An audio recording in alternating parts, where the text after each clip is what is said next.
ಮೂರು ಕ್ಷೇತ್ರಗಳ ಉಪಚುನಾವಣೆಯಲ್ಲಿ ಕಾಂಗ್ರೆಸ್ಗೆ ಭರ್ಜರಿ ಗೆಲುವು ಸಿಕ್ಕಿದೆ. ಮೂರರಲ್ಲಿ ಮೂರು ಸ್ಥಾನಗಳಲ್ಲೂ ಕೈಪಡೆಗೆ ಪ್ರಚಂಡ ದಿಗ್ವಿಜಯ ಸಿಕ್ಕಿರತಕ್ಕಂಥದ್ದು. ಚನ್ನಪಟ್ಟಣ ರಣಕಣದಲ್ಲಿ ನಿಖಿಲ್ ವಿರುದ್ಧ ಗೆದ್ದು ಬಿಗಿದ ಸೈನಿಕ. ಮೂರು ಕ್ಷೇತ್ರಗಳ ಉಪಚುನಾವಣೆಯಲ್ಲಿ ಕಾಂಗ್ರೆಸ್ಗೆ ಭರ್ಜರಿ ಗೆಲುವು ಸಿಕ್ಕಿದೆ.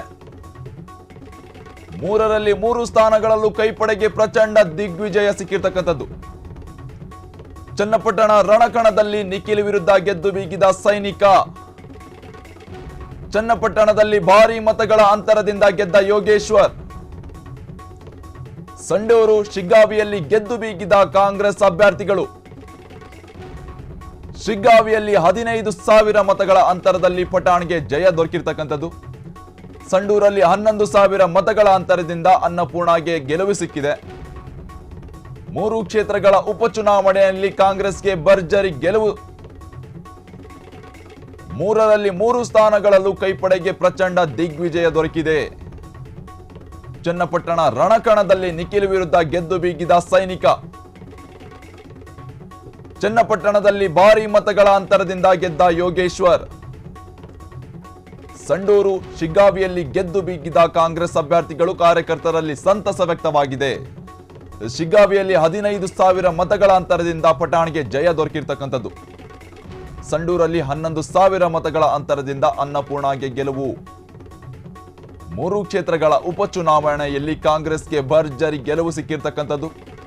ಮೂರರಲ್ಲಿ ಮೂರು ಸ್ಥಾನಗಳಲ್ಲೂ ಕೈಪಡೆಗೆ ಪ್ರಚಂಡ ದಿಗ್ವಿಜಯ ದೊರಕಿದೆ. ಚನ್ನಪಟ್ಟಣ ರಣಕಣದಲ್ಲಿ ನಿಖಿಲ್ ವಿರುದ್ಧ ಗೆದ್ದು ಬೀಗಿದ ಸೈನಿಕ. ಚನ್ನಪಟ್ಟಣದಲ್ಲಿ ಭಾರಿ ಮತಗಳ ಅಂತರದಿಂದ ಗೆದ್ದ ಯೋಗೇಶ್ವರ್. ಸಂಡೂರು ಶಿಗ್ಗಾವಿಯಲ್ಲಿ ಗೆದ್ದು ಬೀಗಿದ ಕಾಂಗ್ರೆಸ್ ಅಭ್ಯರ್ಥಿಗಳು. ಕಾರ್ಯಕರ್ತರಲ್ಲಿ ಸಂತಸ ವ್ಯಕ್ತವಾಗಿದೆ. ಶಿಗ್ಗಾವಿಯಲ್ಲಿ 15,000 ಮತಗಳ ಅಂತರದಲ್ಲಿ ಪಟಾಣ್ಗೆ ಜಯ ದೊರಕಿರ್ತಕ್ಕಂಥದ್ದು. ಅಷ್ಟೇ ಅಲ್ಲ, ಸಂಡೂರಲ್ಲಿ 11,000 ಮತಗಳ ಅಂತರದಿಂದ ಈ ಅನ್ನಪೂರ್ಣ ಅವರಿಗೆ ಗೆಲುವು ದೊರಕಿರ್ತಕ್ಕಂಥದ್ದು. ಮೂರು ಕ್ಷೇತ್ರಗಳ ಉಪಚುನಾವಣೆಯಲ್ಲಿ ಕಾಂಗ್ರೆಸ್ಗೆ ಭರ್ಜರಿ ಗೆಲುವು ದೊರಕಿದೆ. ಮೂರರಲ್ಲಿ ಮೂರು ಸ್ಥಾನಗಳಲ್ಲೂ ಕೈಪಡೆಗೆ ಪ್ರಚಂಡ ದಿಗ್ವಿಜಯ ದೊರಕಿರ್ತಕ್ಕಂಥದ್ದು. ಚನ್ನಪಟ್ಟಣ ರಣಕಣದಲ್ಲಿ ನಿಖಿಲ್ ವಿರುದ್ಧ ಗೆದ್ದು ಬೀಗಿದ ಸೈನಿಕ. ಮೂರು ಪ್ರದೇಶದಲ್ಲೂ ಮೂರು ಪ್ರತಿಷ್ಠೆಯ ಕ್ಷೇತ್ರವಾಗಿತ್ತು. ಸಂಡೂರು, ಶಿಗ್ಗಾವಿ ಹಾಗೂ ಚನ್ನಪಟ್ಟಣ ಮೂರು ಕಡೆನೂ ಸಖತ್ ಪೈಪೋಟಿಯಿಂದ ಎಲೆಕ್ಷನ್ ಕೂಡ ನಡೆದಿತ್ತು. ಅದಕ್ಕೆ ಸಂಬಂಧಪಟ್ಟಂತೆ ಇಂದು ರಿಸಲ್ಟ್ ಕೂಡ ಹೊರಬಂದಿದೆ. ಮೂರು ಕ್ಷೇತ್ರಗಳಲ್ಲೂ ಕಾಂಗ್ರೆಸ್ ದಿಗ್ವಿಜಯವನ್ನು ಬಾರಿಸಿರ್ತಕ್ಕಂಥದ್ದು. ಚನ್ನಪಟ್ಟಣದಲ್ಲಿ ನಿಖಿಲ್ ಕುಮಾರಸ್ವಾಮಿ ವಿರುದ್ಧವಾಗಿ ಯೋಗೇಶ್ವರ್ ಅವರು ಭರ್ಜರಿ ಜಯ ಸಾಧಿಸಿದ್ದಾರೆ. ಅಷ್ಟೇ ಅಲ್ಲ, ಶಿಗ್ಗಾವಿಯಲ್ಲಿ ಪಟಾಣ್ ಅವರು ಜಯ ಸಾಧಿಸಿರ್ತಕ್ಕಂಥದ್ದು ಉಪಮುಖ್ಯಮಂತ್ರಿ ಅವರ ಮಗನಾಗಿರ್ತಕ್ಕಂಥ ಭರತ್ ಬೊಮ್ಮಾಯಿ ಅವರ ವಿರುದ್ಧವಾಗಿ.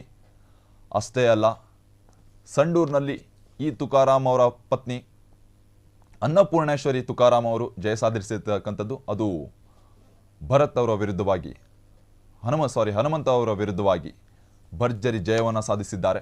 ಮೂರು ಕ್ಷೇತ್ರಗಳಲ್ಲಿ ಸಂಡೂರಿನಲ್ಲಿ 11,000 ಮತಗಳ ಅಂತರದಿಂದ ಜಯ ಸಾಧಿಸಿರ್ತಕ್ಕಂಥದ್ದು ಈ ತುಕಾರಾಮ್ ಅವರು.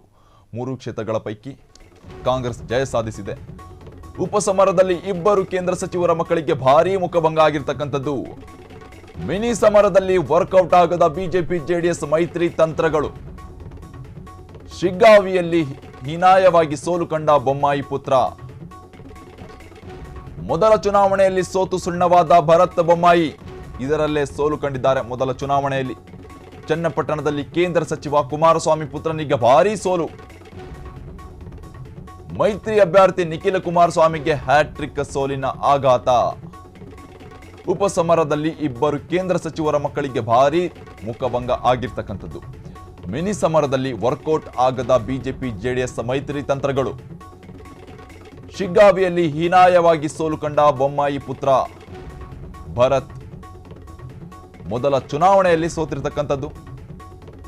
ಒಂದು ಸೋಲಿನ ಅನುಭವವನ್ನು ಕಂಡಿದ್ದಾರೆ ಭರತ್ ಬೊಮ್ಮಾಯಿ ಅವರು. ಚನ್ನಪಟ್ಟಣದಲ್ಲಿ ಕೇಂದ್ರ ಸಚಿವ ಕುಮಾರಸ್ವಾಮಿ ಪುತ್ರನಿಗೂ ಕೂಡ ಅಷ್ಟೇ ಹ್ಯಾಟ್ರಿಕ್ ಸೋಲಿನ ಆಘಾತ ಕಂಡು ಬಂದಿರತಕ್ಕಂಥದ್ದು. ರಾಮನಗರ, ಮೊದಲಿಗೆ ಮಂಡ್ಯ, ನಂತರ ಈಗ ಚನ್ನಪಟ್ಟಣದಲ್ಲಿ ಹ್ಯಾಟ್ರಿಕ್ ಸೋಲನ್ನು ಕಂಡಿರ್ತಕ್ಕಂಥದ್ದು. ಕೇಂದ್ರ ಸಚಿವ ಎಚ್.ಡಿ. ಕುಮಾರಸ್ವಾಮಿ ಅವರ ಮಗ ನಿಖಿಲ್ ಕುಮಾರಸ್ವಾಮಿ ಅವರು. ಅಷ್ಟೇ ಅಲ್ಲ, ಉಪಮುಖ್ಯಮಂತ್ರಿಗಳ ಮಗ ಭರತ್ ಬೊಮ್ಮಾಯಿ ಅವರು ಕೂಡ ಮೊದಲ ಒಂದು ಎಲೆಕ್ಷನ್ನಲ್ಲೇ ಸೋಲನ್ನು ಕಂಡಿರ್ತಕ್ಕಂಥದ್ದು. ಸೋಲಿನ ರುಚಿಯನ್ನು ಅನುಭವಿಸಿದ್ದಾರೆ. ಮೊದಲ ಎಲೆಕ್ಷನ್ನಲ್ಲಿಯೇ ಹೀನಾಯವಾಗಿ ಸೋಲನ್ನು ಕಂಡಿರ್ತಕ್ಕಂಥದ್ದು ಭಾರೀ ಮತಗಳ ಒಂದು ಅಂತರದಿಂದ. ಅದು ಮೊದಲ ಚುನಾವಣೆಯಲ್ಲಿ. ಇಬ್ಬರೂ ಕೂಡ ಉಪಮುಖ್ಯಮಂತ್ರಿಗಳ ಮಕ್ಕಳಾಗಿರ್ತಕ್ಕಂಥದ್ದು. ಜನರು ತಿರಸ್ಕಾರವನ್ನು ಮಾಡಿದ್ದಾರೆ ತಮ್ಮ ಮತಗಳಿಂದ.